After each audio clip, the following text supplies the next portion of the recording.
नमस्कार। खूब लड़ी मर्दानी वो तो झांसी वाली रानी थी।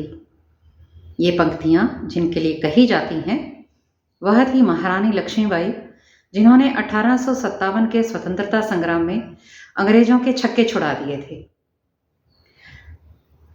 लक्ष्मी बाई का जन्म काशी में 1835 में हुआ। जब वो 4 साल की थी तब उनकी माताजी भागीरथी बाई का देहांत हो गया था।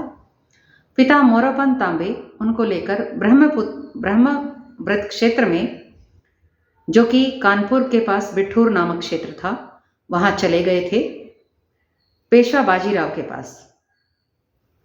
पेशवा बाजीराव को अंग्रेजों ने 1818 में हराया था और उनको मजबूर कर दिया था कि वो पूना छोड़कर ब्रह्मवर्त में जाकर बसें।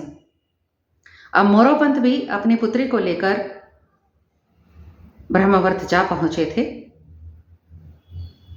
लक्ष्मीबाई का बचपन का नाम मनुबाई था। उसकी चुलबुली हरकतों से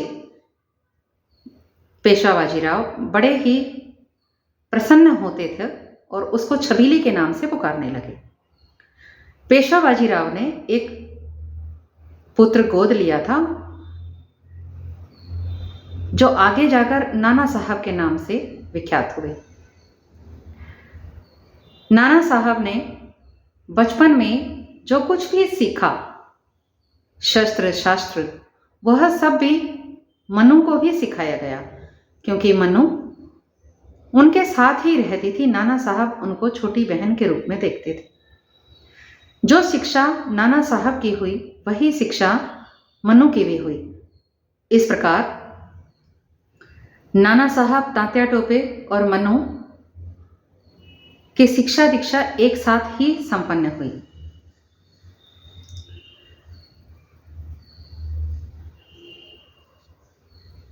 इसलिए ये कहा जा सकता है कि मनु कोई राजकुमारी ना होते हुए भी वह सब कुछ सीख गई जो उस समय केवल राजकुमारियों को ही सिखाया जाता था। मनु जब छोटी सी थी, बचपन से ही साहसी होने का गुण उनके अंदर था। वो गंगा के घाट पर अपने पैरों को गंगा में डुबोए हुए खेल रही थी। तुरंत से घाट पर सूचना हुई कि सभी लोग घाट से दूर चले जाएं। एक अंग्रेज अफसर की पत्नी स्नान करने के लिए वहां आ रही थी। सभी जगह सैनिक आए और उन्होंने सबको वहां से भगा दिया, लेकिन मनु, वो छोटी सी बच्ची, वहां से हिली भी नहीं। जब अंग्रेज ने उससे कहा कि तुम्हें यहां से जाना होगा, तो मनु ने उन्हें जवाब दिया, जाना तो तुम लोगों को होगा, तुम लोग बाहरी हो। एक 3-4 साल की उम्र में जब इस प्रकार का जवाब उस सैनिक ने सुना तो वो मनु का मुंह देखता रह गया। ऐसी बहुत सी घटनाएं बचपन में भी मनु की याद की जा सकती हैं, जिससे उनके साहसी होने का पता लगता है। जब वो 14 वर्ष की थी तो उनका विवाह राजा गंगाधर राव से हुआ और अब वो झांसी की रानी बन गई। राजा गंगाधर राव थोड़े बीमार रहते थे। झांसी के एक गणेश मंदिर में हर साल एक कार्यक्रम आयोजित होता था, हल्दी कुमकुम का। उसमें सभी युवा महिलाएं रानी का जुझार करने आती थी, मिलने आती थी उनसे। ऐसे ही कार्यक्रमों के जरिए रानी का परिचय सुंदर मुंदर, झलकारी बाई आदि नवयुवतियों से हुआ और उन्होंने उन्हें सखी बना लिया और उन्हें शस्त्र की भी शिक्षा दी। धीरे धीरे उन्होंने महिलाओं को एकत्रित करना शुरू किया और उनको घर के कामकाज के साथ साथ एक बहादुर होने का पाठ भी पढ़ाया, एक वीरांगना होने का पाठ भी पढ़ाया। उन्होंने उन्हें प्रशिक्षण दिया और जल्दी ही एक सेना उन्होंने तैयार कर ली। रानी की तेजस्विता और निर्भीकता का दर्शन झांसी के लोगों को महाराज और महारानी की नवी वर्षगांठ पर हुआ। दरबार लगा था और सभी लोग उनको भेंट देने के लिए आ रहे थे, अभिवादन कर रहे थे। महाराज गंगाधर राव के एक चाचा थे, रघुनाथ राव। उनकी एक वेश्या थी और वह मुस्लिम थी। उससे उनको 2 पुत्र थे, शमशेर बहादुर, अली बहादुर। दोनों ही बड़े उदंड थे। उस दिन जब दरबार लगा हुआ था तो शमशेर बहादुर ने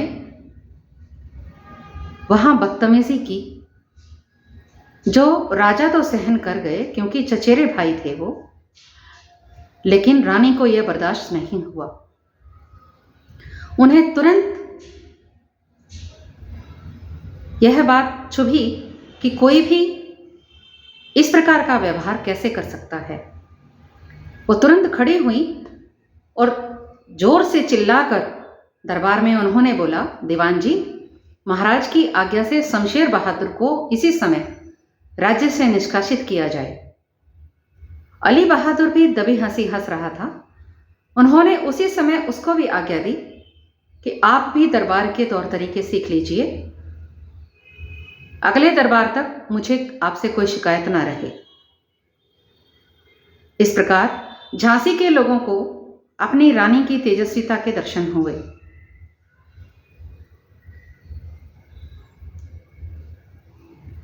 रानी ने एक पुत्र को जन्म दिया, लेकिन वह पुत्र 3 महीने के भीतर ही गुजर गया।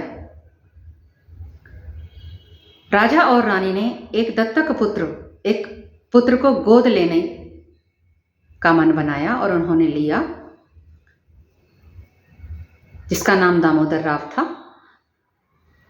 और कुछ समय के पश्चात महाराज का स्वर्गवास हो गया। अब अंग्रेज तो फिराक में ही थे।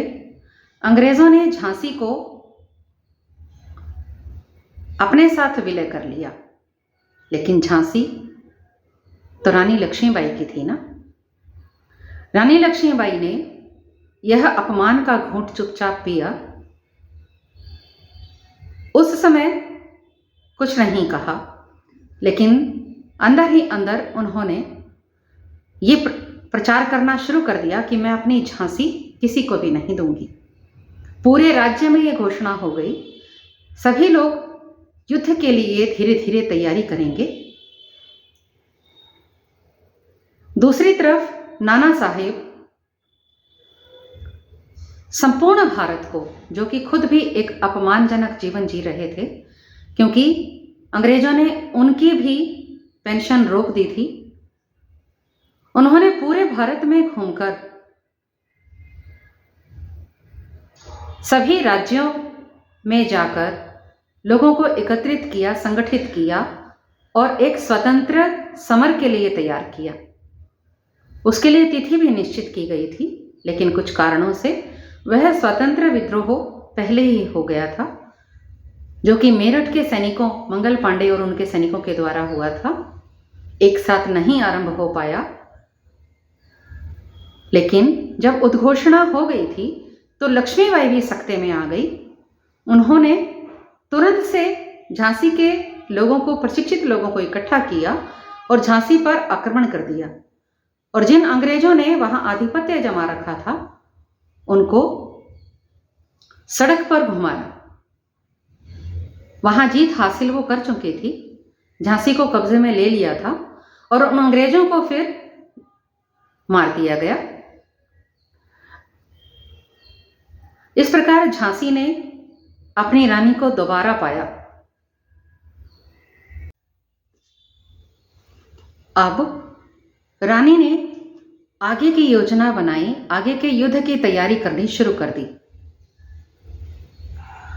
उन्होंने झांसी में बारूद का कारखाना खोल लिया और जो तोपें प्रयोग में ना आने के कारण जमीन में गाड़ दी गई थी, उनको दोबारा से निकाला गया उनकी मुरम्मत की गई और मरम्मत करके उनको ठीक किया गया, चलाने योग्य बनाया गया।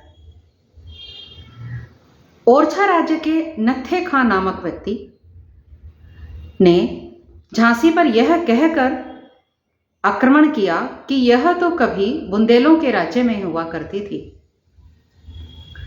और वो 20,000 की सेना लेकर उस समय झांसी पर आक्रमण के लिए आ गया।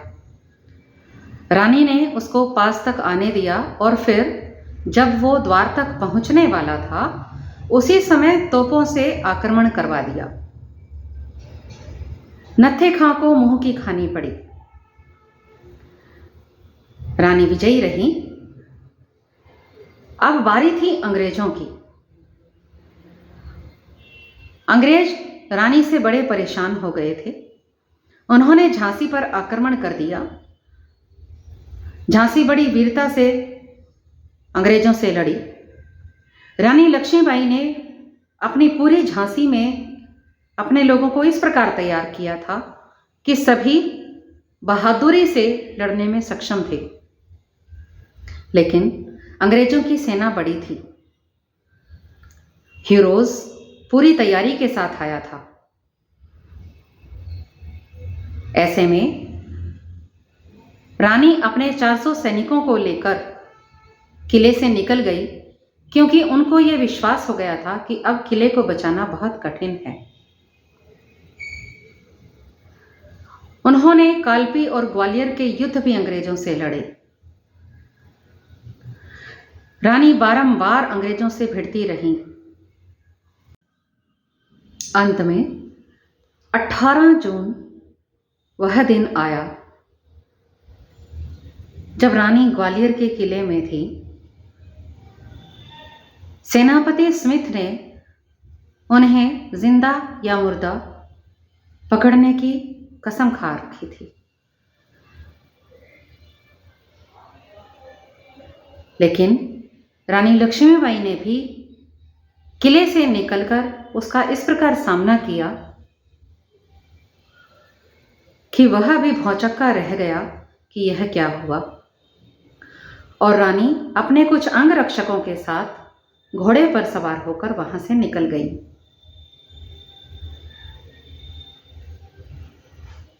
रानी के साथ जो अंगरक्षक थे उनमें उनकी सहेली मुंदर भी थी, और पीछे से उसकी आवाज आई, रानी मैं गई। जब रानी ने पीछे मुड़कर देखा तो उनकी सहेली को गोली लग चुकी थी, लेकिन फिर भी वह पीछे मुड़ी, उनके पास आई और उस अंग्रेज को उन्होंने तलवार से मार गिराया जिसने मुंदर पर गोली चलाई थी। रानी को रुकने का समय नहीं था, उन्हें आगे जाना था, बचाव करना था। वो आगे जाती जा रही थी, घोड़ा भागता जा रहा था कि सामने एक नाला आ गया। अगर रानी वो नाला पार कर जाती तो शायद अंग्रेजों से बच जाती, लेकिन नया घोड़ा था, वो हिचकिचा गया और उस नाले को पार नहीं कर पाया। ऐसे में अंग्रेजों ने उनकी टुकड़ी को घेर लिया और पीछे से एक अंग्रेज ने उन्हें तलवार से मारा, जिससे उनके सिर पर चोट आई, आधा सिर और आंख बाहर निकल आई। दूसरे अंग्रेज ने उनकी छाती पर वार किया। कैसा दृश्य था वो! उस समय भी रानी लक्ष्मीबाई ने उन सैनिकों को मार गिराया।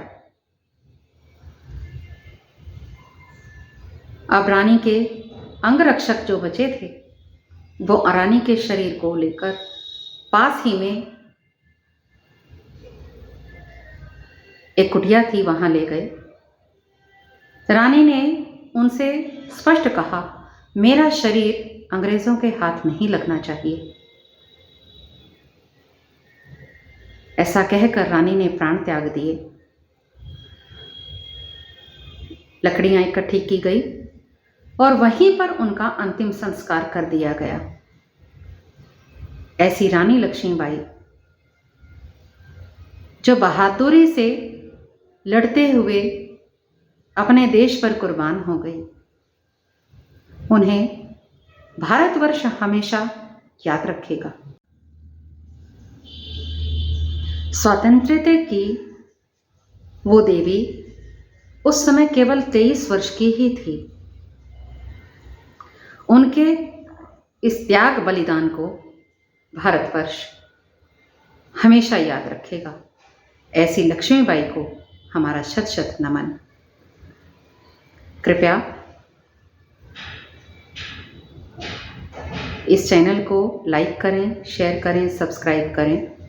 धन्यवाद। नमस्कार।